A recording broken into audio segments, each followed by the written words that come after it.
अश्वत्थामा के सिर की मणि निकाल करके धक्के मार कर निकाला गया और अश्वत्थामा ने उत्तरा के गर्भ को नष्ट करने के लिए ब्रह्मास्त्र चलाया। उत्तरा दौड़ी दौड़ी भगवान की शरण में आई। पाहि पाहि महायोगिन देव देव जगत्पते नान्यं त्वद्भयं पश्ये यत्र मृत्यो परस्परम। हे प्रभु मेरी रक्षा करो। भगवान ने कहा क्या हुआ? मेरे पुत्र ने जन्म नहीं लिया और इसे मारने के लिए अश्वत्थामा ने ब्रह्मास्त्र चलाया। भगवान ने उत्तरा के गर्भ में प्रवेश करके उत्तरा के गर्भ की रक्षा की, क्योंकि भगवान की शरण में जो आ जाता है भगवान फिर उसे छोड़ते नहीं है, उसकी रक्षा करते हैं। और वो गर्भ का बालक ही परीक्षित कहलाए बाद में। उत्तरा के गर्भ में उत्तरा किसकी पत्नी है? उत्तरा किसकी पत्नी है? अभिमन्यु की। और अभिमन्यु महाभारत में मर चुके हैं। पत्नी गर्भवती है, उसके गर्भ में पल रहे बच्चे को मारने अश्वत्थामा ने ब्रह्मास्त्र चलाया। तब वो दौड़कर भगवान की शरण में आई और भगवान ने उनके गर्भ की रक्षा की। वही बच्चा आगे चलकर परीक्षित हुए, जिन्हें सुखदेव भगवान ने श्रीमद् भागवत की कथा श्रवण कराई। इसके बाद भगवान जाने लगे द्वारिका।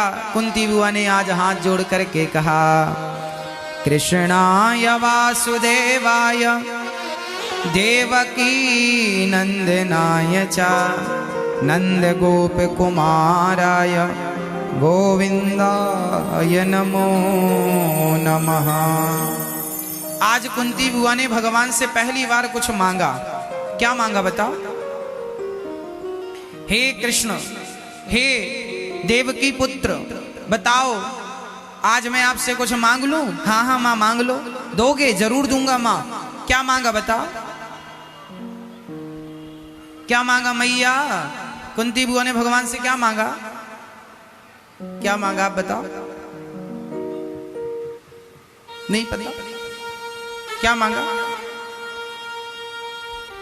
दुख मांगा। दुख। एक लौती कुंती बुआ ऐसी हैं जो भगवान से दुख मांगती हैं। क्यों? हे प्रभु मेरे जीवन में सुख आएगा तो मैं आपको भूल जाऊंगी, दुख आएगा तो इसी बहाने आपका स्मरण बना रहेगा। हे नाथ मैं आपको कभी भूलूं नहीं, बस मैं आपका अखंड चिंतन करती रहूं। हे नाथ मैं आपको कभी ना भूलूं, ये वरदान मांगा माता कुंती ने। हे नाथ मैं आपको कभी, बोलो हे नाथ मैं आपको कभी भूलूं नहीं। हे नाथ मैं आपको कभी भूलूं नहीं। सदा भगवान का स्मरण करो। कुंती बुआ ने सदा भगवान का स्मरण किया। कुंती बुआ से भगवान ने कहा मां मैं आपको दुख नहीं दे सकता। अच्छा बताओ आपको दुख कौन देता है? आप कहते हैं ना महाराज जी हम बड़े दुखी हैं, बड़े परेशान हैं। बताओ आपको दुख देता कौन है? कौन देता? आपको दुख कौन देता है? मैया आपको दुख कौन देता है? पति? कौन दुख देता है आपको? मैया भाई आप बताओ आपको दुख कौन देता है? हाँ आपको दुख कौन देता है मेरी माँ? पत्नी? नहीं, ना तो पत्नी किसी को दुख देती, ना तो पति किसी को दुख देता, ना पड़ोसी किसी को दुख देते, ना हम किसी को दुख देते, ना आप किसी को दुख देते। इस संसार में यदि दुख कोई किसी को देता है तो हमारा अपना किया गया कर्म।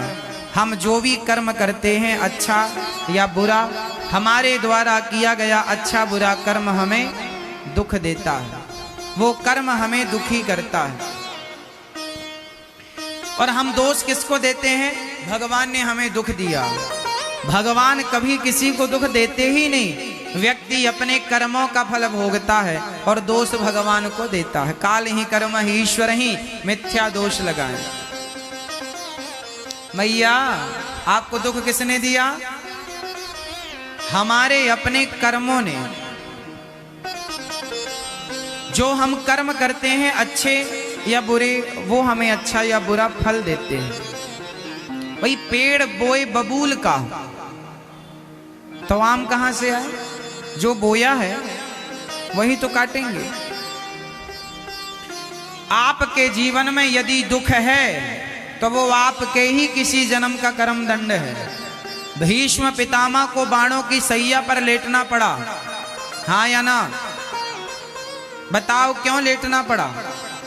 भीष्म पितामह को बाणों की सैया पर इसलिए लेटना पड़ा क्योंकि भीष्म पितामह ने कुछ जन्म पहले, बहुत जन्म पूर्व, पहले जन्म में उन्होंने एक सांप को, सर्प को कांटों के ढेर में फेंक दिया था। किसे? सांप को कांटों के ढेर में फेंक दिया किसने?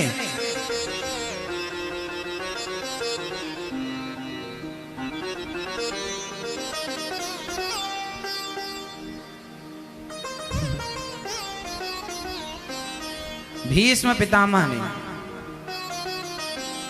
किसने फेंका? भीष्म पितामह ने एक सांप को कांटों के ढेर में फेंक दिया था कुछ जन्म पहले। इस जन्म में नहीं, पहले के जन्मों में कभी गलती की होगी, उस जन्म का दंड इन्हें इस जन्म में मिला। कांटों को, सांप को कांटों के ढेर में फेंका तो इन्हें बाणों की सैया पर लेट के उस कर्म दंड को चुकाना पड़ा। आपके जीवन में आया हुआ दुख किसी ना किसी जन्म का वो कर्म दंड है। हंस के भोगो या रो के भोगो, भोगना पड़ेगा। आपकी पत्नी अच्छी है, बुरी है, आपका बेटा अच्छा है, बुरा है, यह भी कर्म दंड है। आपका बेटा आपको मारता है, यह भी किसी ना किसी जन्मों का कर्म दंड है, भोगना पड़ेगा। को ना काहू को सुख दुख कर दाता, निज कृत कर्म भोग सब भ्राता। हाँ, इसलिए हम तो किसी को दोषी नहीं मानते। हमारे जीवन में आने वाला हर कष्ट उसका जिम्मेदार मैं स्वयं हूं। मेरे जीवन में आने वाला हर सुख उसका जिम्मेदार भगवान, उसके जिम्मेदार भगवान है। उसकी वो कृपा, भगवान की कृपा से सुख मिला, वरना हमारे तो कोई ऐसे पुण्य थे नहीं। हर दुख का जिम्मेदार मैं स्वयं हूं। हमारे जीवन में आने वाला दुख, हर दुख का जिम्मेदार कौन? कौन है जिम्मेदार? न देना दोष किस्मत को, विपत्ति तो सब पे आती है। न देना दोष किस्मत को, विपत्ति तो सब पे आती है। आप दोष देंगे, किसे देंगे? विपत्ति आई अंधा अंधी पे, लाल श्रवण सा पाया है। विपत्ति आई अंधा अंधी पे, लाल श्रवण सा पाया है। श्रवण के माता पिता, उन्हें भी पुत्र वियोग में तड़प तड़प करके मरना पड़ा। अंत में लोग कहते हैं हमारा बेटा श्रवण जैसा हो। अरे श्रवण जैसा बेटा होगा तो भी तुम्हें कर्म दंड तो भोगने भी पड़ेंगे। किसी का बेटा श्रवण जैसा होए तो भी तुम्हारे को यदि भोगना है, कर्म दंड है तो भोगना पड़ेगा। बेटा अच्छा इलाज करा सकता है, बेटा अच्छा बिस्तर बिछा सकता है, अच्छी दवाई ला सकता है, तुम्हारा दर्द बांट नहीं सकता, दर्द बांट नहीं सकता। विपत्ति आई अंधा अंधी पे, लाल श्रवण सा पाया है।